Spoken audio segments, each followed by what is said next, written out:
Hey, honey, how are you? I'm so good. How are you? I'm good. How's it going over there? It's going. Same.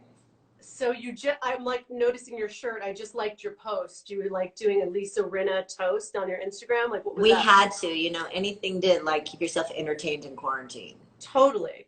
We have so many great questions. Well, I have a million questions for you since I Okay, last let's saw do you. it. And then we have some like really good fan and follower questions. Okay. My big questions have to do with Chicago, your role in Chicago on Broadway. Okay. And it's a dream come true for you. The last time we were together on our cover shoot, you were waiting to sort of hear where that was going, and it got stopped short due to COVID-19. And you had a great run though, right? Like you almost fulfilled the whole engagement, right? Or I was 2 weeks short of my 3-month run. was that heartbreaking? Like, how did that go?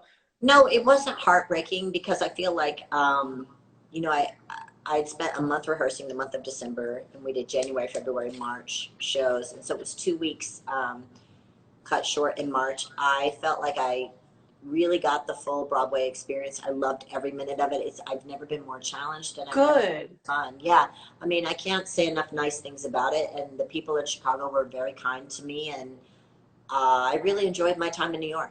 I'm How just did sad they, that it had to end under like, like a weird note? shitty circumstances, Yeah, honestly. like not the best No. circumstances.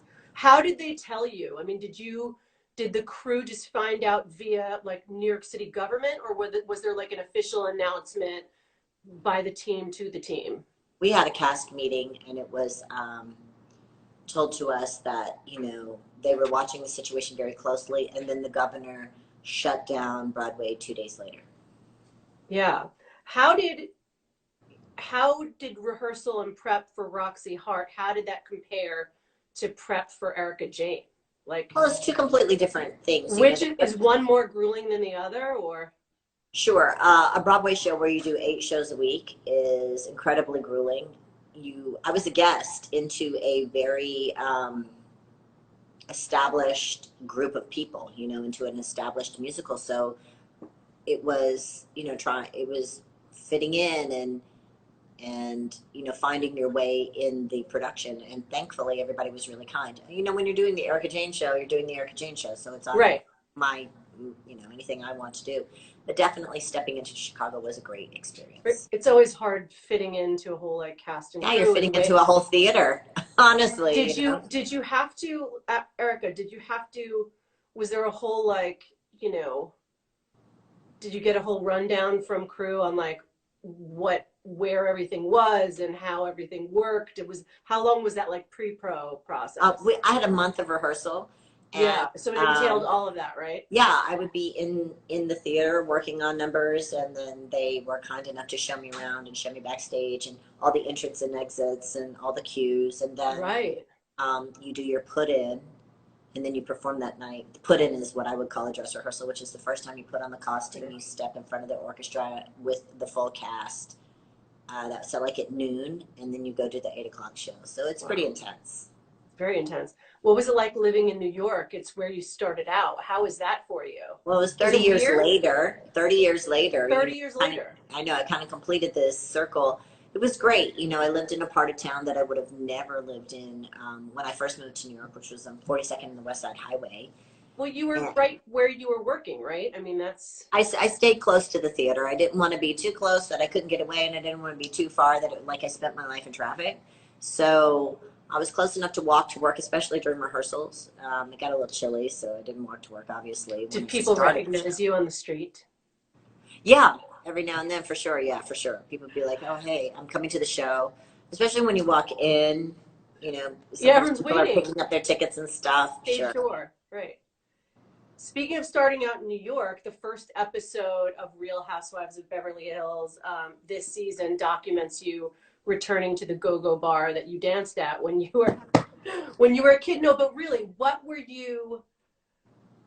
Is it hard? Was it hard to look back? I mean, I think anytime we look back on anything, it just brings up emotions and memories. Like, what were you thinking on the car ride over there? Was it a little daunting in some way, or? Well, sure. I was thinking, is this a Right? good idea? Is this a bad idea? Like, what have I gotten myself into? This was a chapter that was closed many years ago in my life. Like, what are you doing, Erica? But I also spoke about it in my book. And I think that, um, it was a great way to kind of show the women kind of where I come from. And definitely when I moved to the city at 18, I needed a job. And this was one of the jobs that I had. And it was kind of just part of my story. I'm glad that it went the way it did, but it could have gone another way. So I got lucky. Yeah, no, it was great. And you know Thanks. what, it was great for me to see, because I think during the podcast, our podcast, tied to the shoot that you did with us, we talked about, growing up a performer, your mom's role and all that. And I loved seeing you and your husband kind of have a moment over Chicago on the show. And for me, and you tell me if I'm wrong, but I know that you grew up with your mother. Your mother was a tough cookie, right? She was always sort of pushing you. And was it the validation and the acknowledgement from your husband that really made you break down on the show? Well, I think that, look, I've been married for 20 years and Yeah. came to my husband like a little more than 10 years ago. And I said, I want to perform again. He said, okay. I don't think that he ever thought that, hey, you'd be headlining on Broadway. So that's kind of what it is. And when I say I just want you to be proud of me, I just wanted him to know that, when I entered into this project, the Erika Jayne project, that I had, big dreams, and here they come. They are a reality. And I think that it's always important that your partners cheer you on, and that they're proud of you, just like your parents, your siblings, your friends. Yeah, That's they're what life is championing all you. about. Sure, that that they're standing over there saying, we're really proud of you. This is a great thing. How did you share with your mother that you landed this role? Well, my mom was one of the first people that I called, and I said, listen, I have this incredible opportunity. I don't want to spoil it. Obviously, I told her what it was. I said, but, let's see. I'm one of these people, like, I don't believe anything is real until. like know it, right? No, especially until I see the contract. Right, until I'm off the stage and I take a bow, then I'm like, oh my God, it happened. But yeah, she was obviously one of the first people I spoke to and told, listen, I'm doing this musical. And of course, my mother, who was my first and biggest cheerleader. What do we call you? We called her like your first creative director or something. She was. Yeah, she was. She was a tough one, and she was a good one. I mean, some of the lessons that I learned from my mom are some of the best. Yeah, so she was very proud, for sure. That's great. We're switching gears big time here with a question from Allie. Okay. Which is, why do you think reality stars don't care about being drunk on camera? I think some do. I don't think that that's a blanket. Yeah. I don't think that's a blanket. Right, because I was going to say, I've been a stylist working behind the scenes on a lot of Bravo shows, actually. And how much do you think it plays in people going off the rails or plot lines going off the rails? Is the drinking, the onset drinking, a big factor, would you say, Erika? Well, I think that anytime in TV or real life that you have a drink, your defenses come down. And certainly on reality TV, where things are heightened and situations are sometimes, conflict given, that, drinking is not necessarily your best friend, but it certainly does make for good TV. Right, because I feel like those of you who manage that kind of drinking, especially you, have more control, and they just have control. They have a better sort of on-camera persona. Well, I think you have to remember that we're all adults and we all have a choice. We all have a choice. You don't have to drink. You don't have to do anything you don't want to. And that's something that I think that people really need to understand about reality TV, is that nobody's putting a gun to your head telling you have to do anything. That's right. You have a drink, you have a drink. We're all adults. You know who I was thinking about, because I know you're really good friends with Mark Jacobs. I was thinking about his husband being on reality TV with Little Kim's reality show. Yes. And I thought the same thing about Charlie. I thought he's holding it together. Like he's great on camera. Did he ask you for any tips or? No, Char's a total professional. I love he and Mark very much. They are friends of mine. And, yeah. Char's very smart. He knows what he needs to do in order to, he's a professional. I mean, they're both consummate professionals. This is a really good one from Lara. Are you close with behind the scenes crew on the show, or is it important to keep a distance from them? You mean the crew, The like? crew, behind the Yes, scenes I mean, people. we spend a lot of time with each other, so it would be wrong of me to say that I don't know them and I don't care for them. Obviously, we all have a job to do, and but we travel together. I know their families. I know that, they know mine. They're in my home, so yes, we do have a relationship. And I know there's probably a limited amount that you can talk about this, but I know like one of the big plot lines this season involves Denise's personal life, her love life, her sex life. Break it down, Erika, because I feel like you and I did talk about this when we were shooting together. Is it possible to keep things private in reality TV? I remember us discussing this. Like, how, is it possible? Is it? I mean, look, I feel like the reason you're seeing the Denise Brandy thing play out is because, you know, it happens to be one of those things, and it's not totally about Denise and Brandy. The reason we were brought the information about Denise and Brandy, and I believe Brandy said I would have kept this quiet, and you'll have to go look for that interview, but for Oh, okay. I didn't see yeah, it. yeah, there's an interview that Brandy gave, or a quote. I don't want to misrepresent her, in which she said I wouldn't have said anything, Right. but for Denise's behavior. Everybody go check that out. Don't blame me. Okay. So, but are there things to keep private? I mean, yeah, I think that like your health issues, I mean, certainly things like that, certainly things that or your most personal issues about your family, not everything, Yeah, but we do have a show to make, and there's a lot of stuff happening. and then, of course, there are the people in your life that don't want to be a part of the show, and that gets worked out in the beginning. Is that correct? Yeah, everybody has a choice. I think that, um, yeah, I mean, at the end of the day, it's a reality TV show. And I think How, that, that's what ends up happening. how are you feeling about Teddy? I know the last time that we spoke or were together, she was sort of newish. How are things going with her? How are you feeling? Teddy had I mean, she had a great season. She was pregnant with her daughter, Dove, that she's, it's like, I think Dove is like maybe 6, 8 weeks now. And it was nice. I have to say that Teddy was a real soldier. I mean, she showed up every day pregnant. I Yeah. couldn't imagine, obviously sober around a bunch of women that were, wild. Yeah. And she was a champ for it. She And held her she's own, right? a beautiful little girl. It's Can great. Yeah, could you she's very imagine? disciplined. Can you imagine all the people that are like pregnant or having children right now during It's this got to time? be a level of stress that's just unbelievable. My Um, friend Megan McCain, she's pregnant. yes, I You know, was just watching. I It's just, woof, it's a lot. unbelievable. Lisa has a question. What's the main difference between your cast on Real Housewives and your cast on Chicago? Well, I think it's two different animals. I mean, Right. everybody's a performer, but at the same time, you're talking about musical theater versus reality TV. Fortunately for me, in Real Housewives, I'm surrounded by a lot of women that are solid and understand, performance life and things like that. In Chicago, I mean, there's just some of the most solid, down to earth performers I've ever met in my life. It must have been so gratifying to be around those kinds of performers, It really was. I mean, I learned a lot, and I was just happy to be there, and they were so kind, like I Are said you earlier. are you It was, going to stay in touch with any of them? I do now. Yeah, you do already. Mhm. Sure. Eddie is asking, how is the Broadway audience, the live audience, different from your usual audience? And were you intimidated in any way? Are you Did a lot kidding of your me? fans come to see you in the show? Are you kidding me? We Yeah. had people fighting in the theater. We had people vomiting.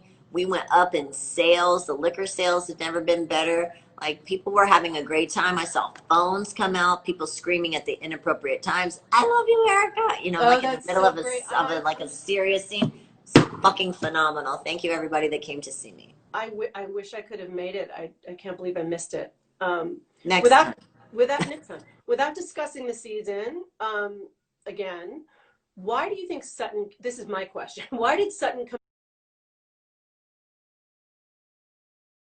out of the gate critiquing your outfit? Because she could. I don't know. I mean, does it really matter? Yeah, People have to have something to talk about. So yeah, whatever. 100%. Dylan is asking, Garcelle was recently quoted saying not so positive things about Kyle. Why? I don't know. I don't know. So that remains to be seen. And then Margot is asking, What are your thoughts on Brandy Glanville? You know, my dealings with Brandy have always been very straightforward. I think that she is someone that is unafraid and is speaking her truth. And you have to watch and let it all play out. Erika, what if Brandy came back on the show? What would you think? I mean, then we'd work with Brandy. You know, then that's the way it goes down. I mean, I'm certainly Yeah. not in Are charge of you who people frozen hire. on your end? I'm frozen on mine. I see you. Okay. I mean, yeah. Aiden is asking, have you been in talks to collaborate musically with anyone interesting and share? Musically, I'm sorry, was Yeah. that what you said? No, I had plans before COVID. Before COVID, I had great plans to come home and make some new music, and I haven't done it. So there you go. Okay. And how are you? That's what I was gonna say. How has your music come to a complete halt, or are you still creatively kind of collaborating and trying to figure out next steps? Well, I mean, everything is on pause right now. So, while I have some great ideas and some other songs that are actually really good, I haven't been able to record or do any of those things. Mina is asking if you think Sutton has bad style. No, I just think she has her individual style. And then I have a question for you, actually. When you're going to confront somebody on the show, what are the steps that you take before doing so? You don't. I don't do that. I don't sit around and plan how it's going to work out. I think that, for me anyway, that never works out.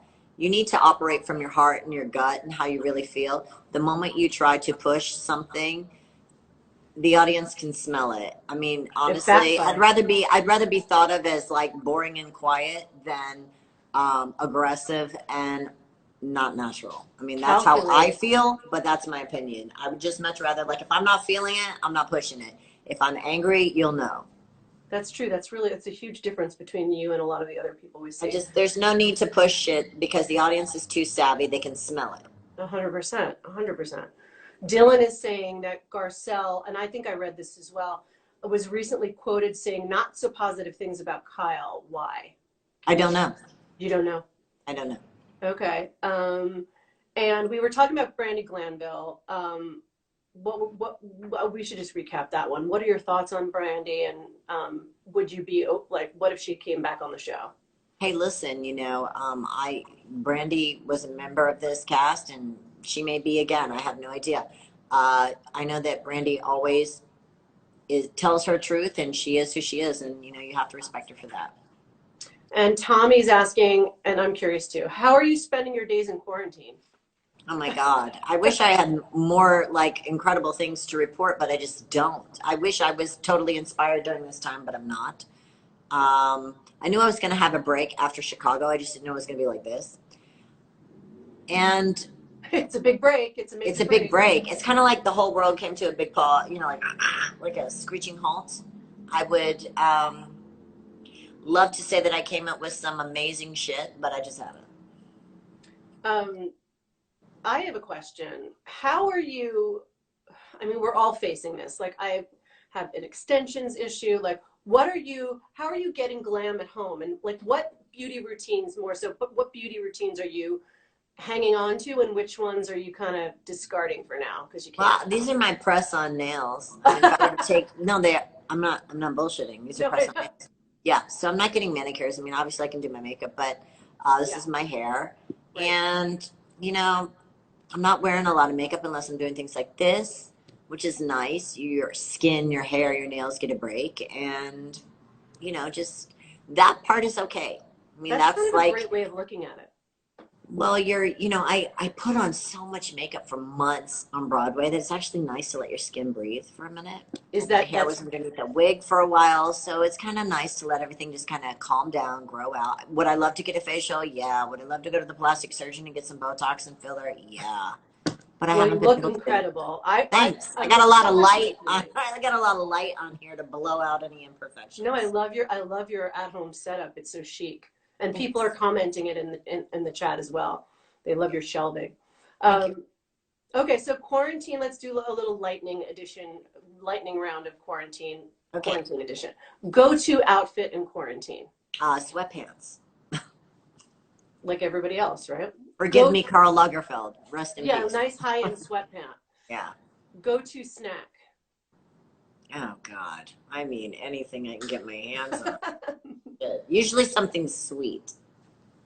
Favorite spot in your home to quarantine? Like My where bed. your bed? I In know, bed. it's we really all. What are you watching on TV? Ozark. Ozark. I haven't I seen watched it. Tiger King. Now I'm watching Ozark. Did you watch Tiger King? What'd you think? You know, I grew up in the South, man. I remember all those roadside zoos on my It's like way you know to. those people. Yeah, I do. Yeah. Not shocked. Bye, guys. Bye.